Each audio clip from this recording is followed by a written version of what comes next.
Grayzone UK investigative journalist Kit Klarenberg was detained and interrogated by British police when he arrived at London's Luton Airport on May 17th.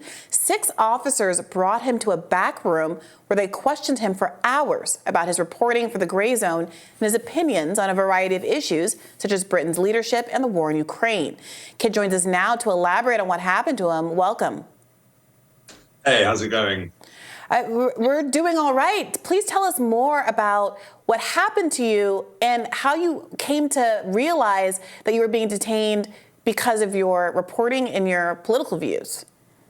Well, sure. So the second the plane touched down in Luton, the pilot said over the tannoy, "Everyone have your passports ready." In my naivety, I thought that the airport might have been restructured since I was last there several years ago. But no, there were 6 plainclothes counter-terror officers waiting specifically for me on the tarmac, or as good as. And yes, the second they saw my name on my passport, I was ordered to go with them. I was taken to a back room. I was told I was being detained under the 2019 Prevention of Terror Act, Schedule 3. I think this might be the very first time this has been used against Schedule 3 has been used against a journalist. These are sweeping counter-terror powers which make it a criminal offence, an arrestable offence for you to not answer their questions or refuse to comply with requests to hand over passwords or patterns for accessing digital devices. And then I was grilled for 5 hours. All the while my electronic devices were out of sight, as were my bank cards, as were my SIM cards. Quite what was done with all of them, I don't know. They remain in possession of some of my property to this day. Wow. So they didn't give you back all of your stuff. Tell us more about what questions you can recall them asking you. This is just outrageous conduct, by the way. Sure. It was wide-ranging. There were very specific questions related to my personal and indeed the relationship of the Grayzone to Russian intelligence. I was trying not to laugh at points, but it was not, at all funny. When you were stuck in a windowless room with two individuals whose names I could never learn. I learned their code names. At one point, they seemed to forget each other's ciphers, which was quite remarkable. But yes, they asked me about my political opinions, how it was I got into national security reporting. I had to give them a potted employment history, but there were all sorts of very invasive questions, such as my address in Serbia, where my adopted home country where I live, how much I pay in rent, whether my energy bills are included in my rent, my bank account details, where money I am paid by the Grayzone is paid to, how much, how often, and then yes, in terms of specific stories, they seem to have a rather intensive interest in my recent expose of how the CIA may well have had a covert relationship with 2 of the 9/11 hijackers, and this led into a wider discussion about 9/11 conspiracy theories. And one of the officers in question seemed to indicate at least tacit acceptance of the fact that it was likely they might have been acting as agents for the CIA, which was quite remarkable. But it was wide ranging. It went on forever.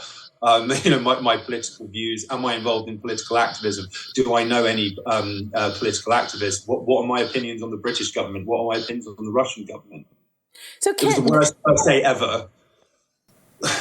Yeah, this was so extreme that, in fact, at first, the UK's National Union of Journalists came out and expressed concern and some support for you over your detention, saying the detention of Kit Klarenberg in line of questioning pursued by officers is of huge concern to the NUJ.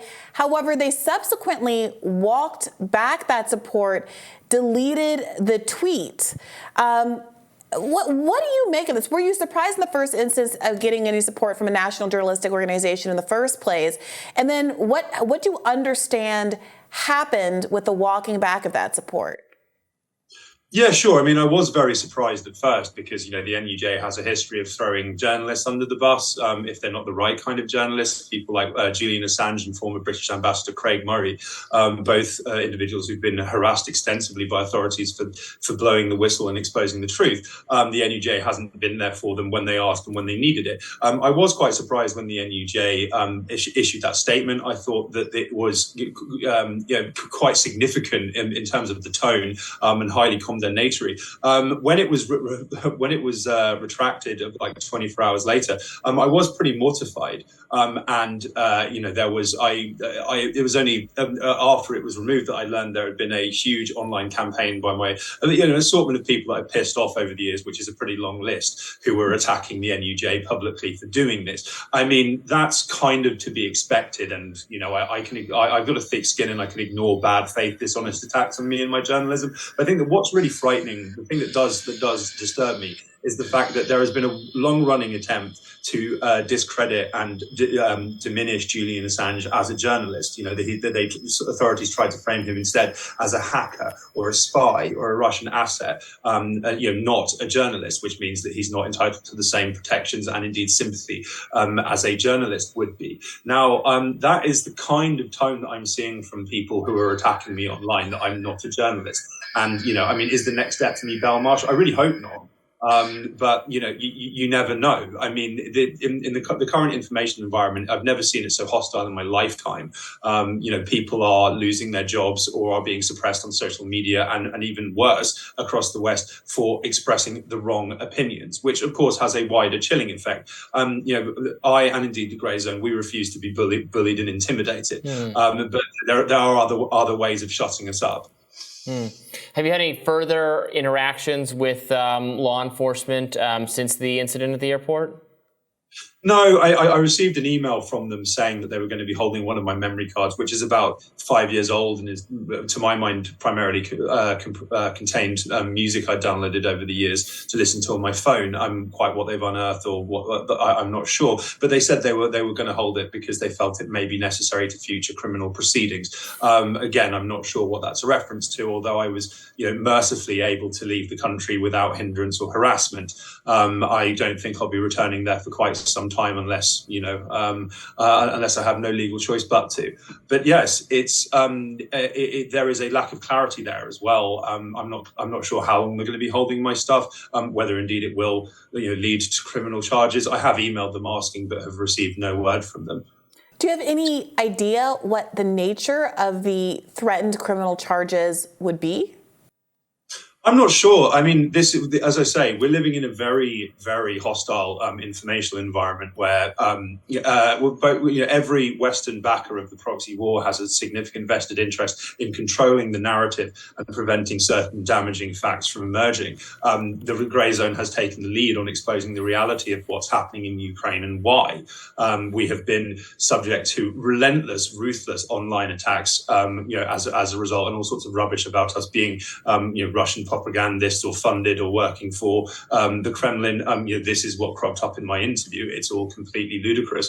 But it does seem that increasingly it's becoming a crime to question mainstream narratives on Ukraine. I mean, there is a British vlogger called Graham Phillips who I think that he did the wrong thing, and I couldn't disagree with him more politically. But he travelled to eastern Ukraine at the start of this war and interviewed Ukrainian prisoners of war on camera. Now, this is potentially a breach of Geneva Conventions.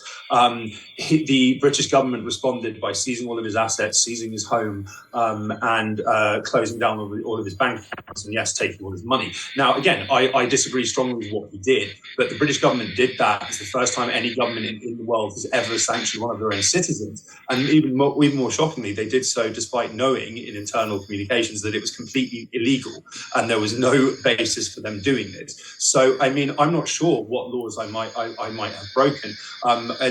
Perhaps they are trying to work that out themselves now and see if they can pin something on me for our reporting on the war in Ukraine. The government harassing a journalist, you might expect that to prompt some media coverage. I was just Googling, and I don't see much of anything. Anyone commenting on the situation coming to your defense. It's really troubling and really just scary situation you've encountered. Please keep us in the loop. Update us if you hear more from law enforcement about these potential criminal charges. Thank you so much for joining Rising today. Cheers, guys. God bless you. Thanks for having me on.